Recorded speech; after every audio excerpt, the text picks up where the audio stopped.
I'm excited to teach you about the communication triangles. Before I do that, I want to give credit to where this idea came from. In fall 2022, I was part of a class taught by Marcy Meyer. It was fantastic. She brought in different mentors, and one of those mentors was Wayne. Wayne taught our group this model, and I just remember it was just so helpful.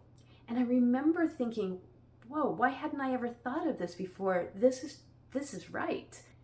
At the end of that presentation, he asked us to please go out and teach this to as many people as we could.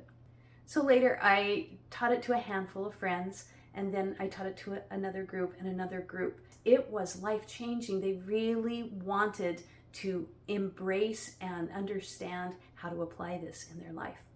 So that's why I'm making this video, to share it with more people. So welcome to the slideshow for communication triangles. Red communication is probably something you want to stop. We're going to start at the top, and the word is victim.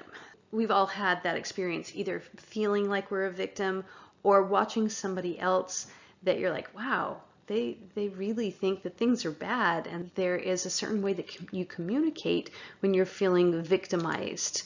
What naturally happens is somebody tries to come in and rescue. Oh, I'm so sorry, things are so hard, and they try to rescue, but this keeps the victim in victim state. And eventually, so if you were a rescuer, eventually you get really tired of trying to save somebody that continues to be a victim, and you actually might start to persecute them. Or let's say that you have been a rescuer for some time, and then somebody says, oh, please do this for me, and you are done. You're not going to do it for, or cannot do it for them. And that person that was a victim may then start to persecute you. Oh, you don't love me. You won't help me. All of this kind of language is based in fear. There is a mindset that goes with this kind of communication. You want to be right. You're really wanting to have control, and if it doesn't go your way, sometimes you'll isolate yourself. There's blaming. Those are the kinds of things that you can expect when you're in red communication. So here's some clues. Here's some of the language you might hear in red communication. There's you statements. You are so bad. You always do bad things. There's a lot of black and white language that can go with red communication as well. The always, never. You never do the dishes. I always have to. There is the blaming that happens.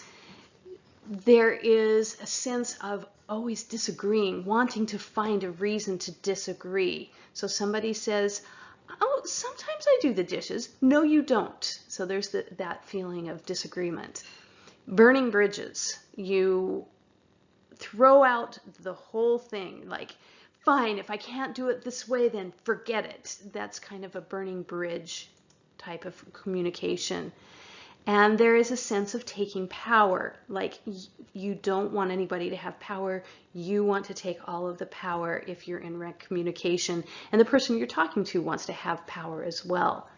This leads to this feeling of contraction, of getting smaller or feeling small or feeling intimidated. So this is red communication. We've probably all felt this before. I'm sure we have. But what do you do about it? It feels like the only way for some people if they've never been taught another way. What is the alternative to red communication? Well, it's green communication. Green for go. We want to do these things. At the top, you'll see ownership. This means that you are taking responsibility for what's going on in any conversation.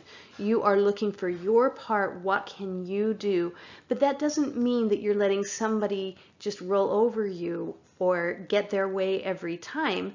Rather, you're both setting boundaries. You're trying to figure out what is it that is okay for me, and the other person trying to figure out what is okay for them, and from there you can begin to negotiate to figure out how to compromise and move forward with whatever the issue is that you're working with. This is a feeling of love. This comes from a desire to love. The mindset for green communication, it's a wider perspective. So instead, let's say you're talking to your teenager and you need the car, the teen wants the car, and he wants to go to a movie and is very upset because you won't let him take the car because you have to go to a business meeting. And you would have a wider perspective by saying, I can see that that is difficult, but this is going to be okay, because in the big picture, nobody is dying, nobody is sick, nobody is getting hurt. So that wider perspective, I don't know that that was the best example. A sense of wanting to share, not just have everything for yourself. There's a connecting that comes with this mindset and growth. So there may be a challenge, but we are happy about this challenge, or can be happy about this challenge, because it can help us to grow. So that's where that wider perspective comes in as well. Here are some clues that you are in green communication. You're using I statements. Instead of saying, "You make me so mad," you would say, "I'm feeling frustrated, I feel angry," or "I feel sad." So it's the opposite of blaming, it's taking ownership. You are looking for reasons to agree instead of looking for disagreements. Back to the example where the son wants to have the car and it's not possible. He may start saying things like, "You don't love me," and "I am so unhappy because I want to go to this movie." And you can agree, "Oh yes, I can see that that would be so frustrating." So you're looking for agreement instead of arguing, "I do too love you."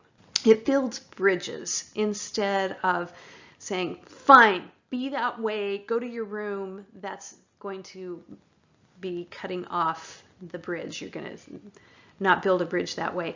But if you're saying things like, "Okay, I think that we're really tired tonight." Maybe you're talking to your 5-year-old and they really want to play at a friend's house tomorrow, and you are not really wanting to have this discussion right now, but you really will talk to them tomorrow. You're building a bridge. You're not cutting them off saying, "Forget it."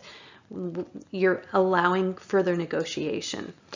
And it gives power when you're in green communication. If you have somebody who is wanting to be rescued, they are a victim, you give them power by saying, "I believe in you, you can do this," and see how that's going to step from rescuing them into more of an ownership, because they are responsible for the outcome.